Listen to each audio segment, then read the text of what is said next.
Mais um vídeo no canal. Tô chegando aí para trazer notícias para vocês, notícias exclusivas que eu sei que vocês gostam. Mas antes de mais nada, eu gostaria de pedir o seu like. Não sai desse vídeo sem deixar seu like. Pedir a sua inscrição. Sei que tem muita gente que assiste o vídeo e deixa de se inscrever, tá? Então se inscreva no canal, deixa seu like, ative o sininho e seja membro para quê? Você ter acesso a um grupo exclusivo. Galera, sem mais delongas, Vitor Hugo e Matias Galarza é o seguinte. Vamos começar sobre Vitor Hugo, tá? Vitor Hugo vai permanecer conosco por pelo menos aí, né, mais 2 anos. Notícia em primeira mão do amigo André Hernan, eu pude confirmar, eu pude ter acesso a alguns detalhes exclusivos, tá? Vamos começar do começo, como diria o outro. Teve aquela questão, Galo fez uma proposta de empréstimo gratuito, pagando 100% do salário. O Bahia recusou e fez uma contraproposta para o Galo, pedindo 1,2 milhões de euros para liberar o atleta e o atleta ter o passe vinculado ao Galo. O Galo, obviamente, recusou e ficou nisso. O Bahia queria uma compensação, o Galo não queria pagar de imediato e a conversa estagnou. O Vitor Hugo virou para a diretoria do Galo e pediu para que acelerassem esse processo para tomarem a decisão o mais rápido possível para ele saber, voltando das férias, para onde que ele iria. Se ele iria permanecer em BH ou caçar um destino para a vida dele. Pois bem, o que o Galo fez? Vitor Hugo permanece no Galo, rescinde com o Bahia, mas como o Bahia não queria abrir mão de uma compensação financeira, o que foi acordado? O Bahia rescinde, o Bahia fica livre de pagar o salário do atleta, que teria mais 1 ano para receber lá no Bahia. O atleta é o 6º reserva ou 5º reserva da zaga, é um atleta que o Rogério Ceni não gosta, não conta com ele, então não jogaria no Bahia, ficaria encostado e recebendo salário. O Bahia se livra dessa, o Bahia fica 1 ano todinho sem pagar o salário dele. E ainda, além disso, o Bahia rescindiu com o atleta e colocou uma cláusula no contrato com metas. Se o Vitor Hugo atingir X jogos na passagem dele aqui no Galo, o Galo é obrigado, em contrato, a pagar uma quantia pelo que eu apurei, tá? Aí é exclusiva aqui do canal. Pelo menos eu não vi em lugar nenhum, né? Pelo que eu apurei, é uma quantia menos da metade do que o primeiro valor pedido pelo Bahia ao Atlético. Ou seja, na casa aí dos 600 a 500 mil euros para baixo, tá? Por que abaixou tanto assim, né? Vamos dizer assim. Primeiro, o Bahia vai ficar livre do salário, então já é uma parada legal para o Bahia. Segundo, provavelmente ele batendo essas metas, esqueci de falar, são metas baixas e fáceis de serem batidas. Eu não tenho um número exato, mas é um número baixo de jogo. O Vitor Hugo mantendo aí uma certa regularidade, ele vai bater essas metas. Só se machucar ou ficar muito na reserva, que dificilmente ele bate essas metas. Mas são metas fáceis de serem batidas, porque também para o Bahia não fazia sentido colocar essas metas sendo metas difíceis, né? Então o Bahia fez uma meta baixa, o Galo aceitou. Só que quando ele bate essas metas, ele já vai ter pelo menos mais 1 ano mais velho, mais uma desvalorização, né? E eu não acredito que o Vitor Hugo seja titular do Galo ano que vem. Então é um atleta reserva, 1 ano mais velho, então obviamente o valor teria que cair. Então por isso que o Bahia aceitou reduzir para pouco menos da metade aquela pedida de 1,2 milhões de euros. Então como é que é a meta? Meta baixa, baixo número de jogos para bater, meta fácil para bater, e o valor é pouco menos da metade da primeira pedida do Bahia, ou seja, de 600 mil a 500 mil euros que me falaram, beleza? Essa meta aí, show? Então o Vitor Hugo fica, solução aí que o clube encontrou. Eu vou deixar para não opinar nesse vídeo, senão esse vídeo vai ficar gigantesco, mas de antemão aqui para vocês, achei uma... Acho que eu não posso nem falar a palavra que eu pensei aqui. Para mim, loucura, bizarro, já tinha liberado o Vitor Hugo. Para mim não tinha que ter nenhuma certa novela para um jogador desse nível. Cadê aquele papo de rejuvenescer o elenco, oxigenar o elenco e outra? Era hora da gente subir o nível. A gente mantém o Vitor Hugo, dá uma estagnada. E o Vitão, meu amigo? E o Vitão da base? Qual que é o recado que você passa para um Vitão que está treinando muito bem a informação que eu tenho? Tira a oportunidade de um atleta de base. Para não ficar 3, 4 minutos aqui remoendo e reclamando disso, eu vou parar por aqui. O mais importante no vídeo é informar. Vamos para a próxima notícia, galera. Agora vamos falar dele, Matias Galarza. Gente, quem é inscrito assíduo do canal, vê todos os vídeos, não perde um, sabe? O primeiro vídeo meu no canal sobre esse assunto. Trouxe aqui que o Andrés Faz falou comigo? Ele falou comigo, para quem não viu audiência rotativa, vou contar para vocês, e para quem viu, vou reforçar. É um jogador que eu não tenho a intenção de negociar. Foi isso que ele falou para mim lá no início. Lá no início ele falou, a primeira declaração, é um jogador que eu não tenho intenção de negociar. Aí eu vim, trouxe a notícia, né? Trouxe aspas dele, não podia ser diferente, e falei com vocês, de duas uma. Ou ele tá falando a verdade, não é um cara que ele tem intenção de negociar, ou ele tá blefando e valorizando o ativo dele. Dei até o exemplo do carro, vocês vão lembrar. Você quer vender um carro, o seu comprador sabe que você quer vender, ele não vai te oferecer um valor muito alto.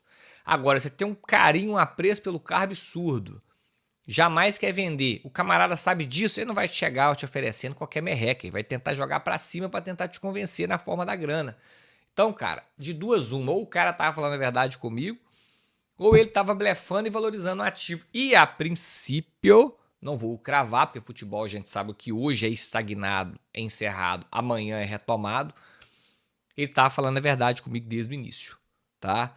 Realmente, ele não tá afim de vender o Matias Galarza e vocês vão se surpreender com o preço que ele pediu, que ele falou comigo, eu tenho que trazer aspas dele aqui, né? Enfim, então, gente, uma coisa vocês precisam saber, pelo menos da minha apuração, respeito todas as demais, mas cada um tem as suas fontes, cada um tem as suas apurações. Eu sempre faço apuração minha aqui no canal e trago para vocês o que eu consigo apurar. É o seguinte, em nenhum momento, Matias Galarza esteve com negociação avançada com o Galo. Desde o início, o Galo sempre esteve mais encaminhado com o atleta e com o empresário, mas nunca houve de fato um acerto, um próximo de acerto, e vocês vão descobrir daqui a pouquinho que eu vou falar, entre Galo e Tadieres. Então, meu amigo, se o Galo em momento algum se acertou com o Tadieres ou se aproximou de acertar com o Tadieres, como que eu vou vir para vocês e falar que a negociação esteve avançada? Vocês estão entendendo? Então não tem como, né? O que teve era o caminho livre para o Galo, trouxe isso para vocês em um vídeo também com exclusividade. Fluminense e Cruzeiro sequer fizeram propostas ao Tadieres, sequer enviaram propostas. O Fluminense e o Cruzeiro nunca tiveram conversas incisivas por esse jogador. O Galo era o único do Brasil até então que mantinha conversas com todas as partes, era o único interessado. Então o caminho estava livre para a gente aqui no Brasil, né? E nesse meio tempo, o presidente Tadieres deu uma, né, zoada na gente, o Mineiro, é difícil vender para Mineiro, Mineiro não cumpre as obrigações, Mineiro não paga ninguém, Mineiro, né, só temos que vender para Mineiro se tivermos garantias bancárias e tal. E outra coisa importante, o negócio até o momento não deu certo e a tendência é de continuar não dando, a tendência, não vou cravar e vou explicar para vocês depois. Não foi por causa que o Galo não quis pagar à vista e nem por causa que o Galo não apresentou garantia bancária. Só para vocês saberem, 99% das negociações externas, ou seja, do Galo para um clube de fora do país ou de um clube de fora do país para o Galo, vendendo e comprando, são feitas com garantia bancária. Garantia bancária não é exceção, é regra. Então não tem novidade nenhuma em relação a isso. O Galo teria e tem as garantias bancárias necessárias quando quer trazer um reforço de fora para dentro, beleza? E se vai ser à vista, se vai ser a prazo, também não.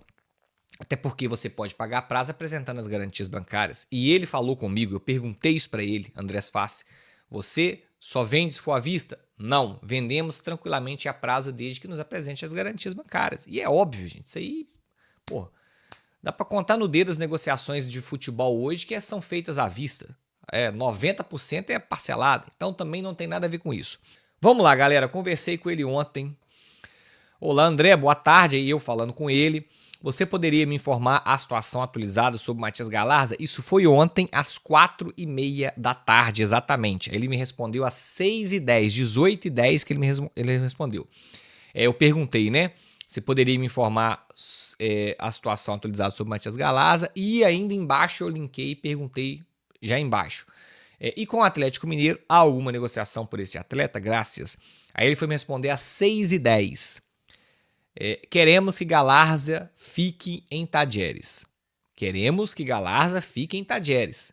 Aí eu perguntei, por algum momento teve alguma oferta oficial por parte do Galo? Aí ele mandou muito barra, ou seja, muito baixa. Vou parar aqui para explicar para vocês.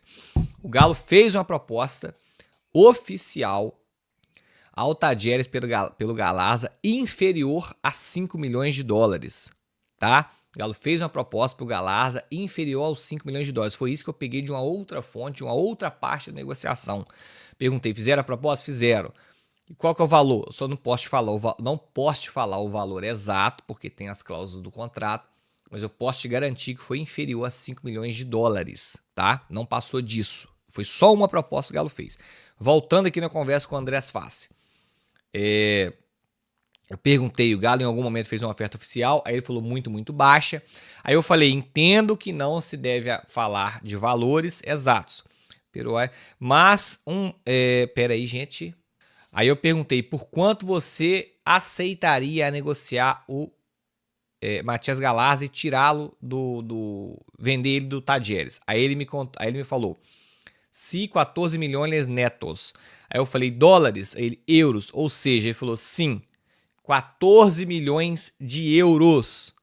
Isso que é o valor que ele falou. Andrés Fassi, presidente do Tajeres, falou comigo ontem. A nossa conversa terminou ontem às 6h42 da tarde, 6h48 da tarde. Ele me disse que se chegar um valor de 14 milhões de euros limpos, ele faz negócio pelo jogador. Aí, meu amigo, se ele tá blefando de novo, se bem que de novo não, né? Que desde o início mostra que ele não blefou.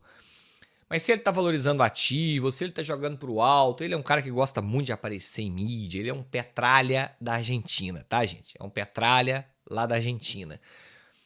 Aí não é problema meu, o jogador é dele, ele coloca o preço que ele quiser, entendeu? Ele coloca o preço que ele quiser.